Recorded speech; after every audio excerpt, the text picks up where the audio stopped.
when you're such an elite fighter in your own weight class, and you've pretty much cleared out the whole entire division, there's pretty much nothing for you left to prove for yourself or for anybody else in that particular division, especially if you clean out the whole entire house, and especially if you did it in spectacular fashion. Now, obviously, Max Holloway is considered, in my eyes, in the eyes of many people, as the best featherweight champion in the history of the division, over Jose Aldo, and also over the current champ, Alexander Volkanovski, who's only defended his belt twice. Yes, he's only defended it twice, but Max Holloway has fought the best of the best in the featherweight division, and there's only two options for him left after he defeated Yair Rodriguez, in which was considered the best featherweight fight in the history of the whole division. A 5-round war, a battle of attrition, and a battle to see who had the biggest heart. That just happened to be Max Holloway, and he was able to utilize some wrestling. Good old wrestling that can be able to get you out of a lot of situations. Now, for Max Holloway, the first situation that he can be able to take is get that title shot back. That third fight, the trilogy fight against Alexander Volkanovski. Obviously, he's down 0-2, but there's always the possibility that he can go back and be able to get that title, because a lot of people believed, including myself, that he won that second fight. Dropped Alexander Volkanovski 3 times, and he still wasn't able to walk out of Abu Dhabi with the belt wrapped around his waist or on top of his shoulder, which is a shame.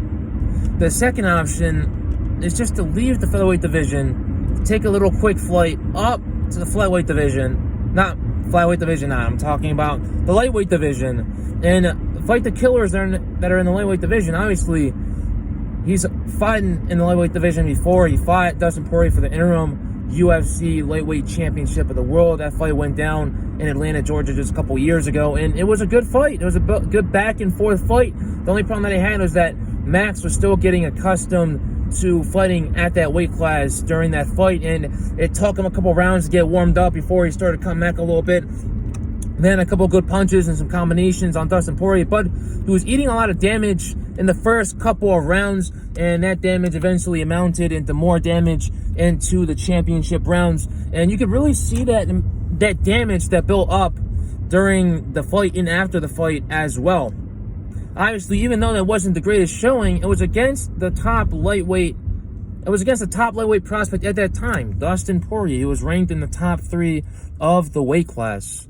And even though Max didn't get his hand raised, he showed a lot of potential during that fight. He showed a lot of potential that he can be able to hang in there with the absolute best in the lightweight division. And it looks like he's going to be back there really, really soon. And if he does, I'd like to see him fight someone in the top 8 of that weight class. And there's a lot of killers left and right in the lightweight division that you can be able to pair him up with. Obviously, you've got Justin Gaethje, you got Michael Chandler, you've got guys such as Joel Alvarez that are on the come up that can possibly be in the top 5 in the future. Thiago Moises. You also have Khabib's best friend, Islam Makhachev.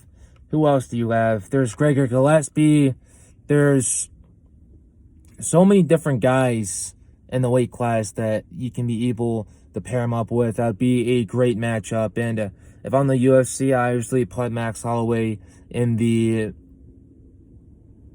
You obviously want to put Max Holloway in the top 8 conversation, obviously the top 10, but most likely someone that's in the top 8. That way you get him 2 fights in there, and then possibly fights for the title in the future. But like I said, even with the greatest fighters, it's definitely going to take time to be able to get accustomed to the weight change.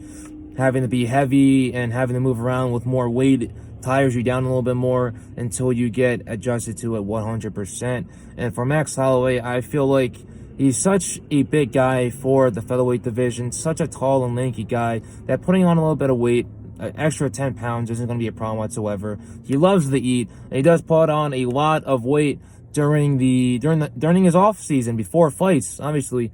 And it's just the Hawaiian barbecue and all the great food they have there in the island of Hawaii is amazing, and he definitely takes advantage of it, and he does gain a lot of weight. And like I said, it won't be a problem for him whatsoever. He's already fought in the weight class one time, and if he'll do it in the future, he'll get accustomed to it really fast, and he'll be able to overwhelm a lot of guys with his skill, with his volume, with his pressure, with his accuracy, and with his overall fighter IQ. His fighter IQ is off the charts, and like I said before, he tends to get away from different situations. But overall, Max Holloway is most likely going to move up to the lightweight division. He wants to fight Conor McGregor. He wants to, actually, he doesn't even want to really fight Alexander Volkanovski that much anymore, because that fight has lost a little bit, pretty much, since Max Holloway's already fought in everybody in that division itself, instead of the new guys that are coming up. But Max doesn't want to wait for them. He just wants to fight. He wants to get back in there. He wants to show to everybody that he is the best in the world, and that he still has a lot to gain. Guy isn't even 30 years old yet, so obviously he might be 30 years old. I believe he's either 30 or 29, but still extremely young in his career, and still has a lot to prove, and he apparently isn't even in his prime yet, which is absolutely insane. So just wanted to make this video to show you guys that Max Holloway is eventually going to make a move up to lightweight, and he's eventually going to make some big waves in that division. And you never know, if things go really good at lightweight way before he decides to retire, we could always be able to see him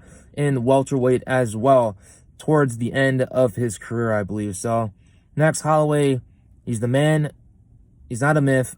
He's a legend in the making, a future Hall of Famer, and the guy that's going to be making extremely big waves, if not in the featherweight division, definitely in the lightweight division, very, very soon, coming to you in 2022. So watch out for Max Holloway, and watch out for the featherweight division and the lightweight division, because between both divisions, there's a lot of movement going on between them, and a lot of new fighters that are coming in, and a lot of other fighters that are moving out via retirement or via weight change. So obviously a lot of good things to look forward to, especially when it comes to Max plus Holloway. Appreciate you guys for watching this video. Stay safe, stay blessed. Later, guys.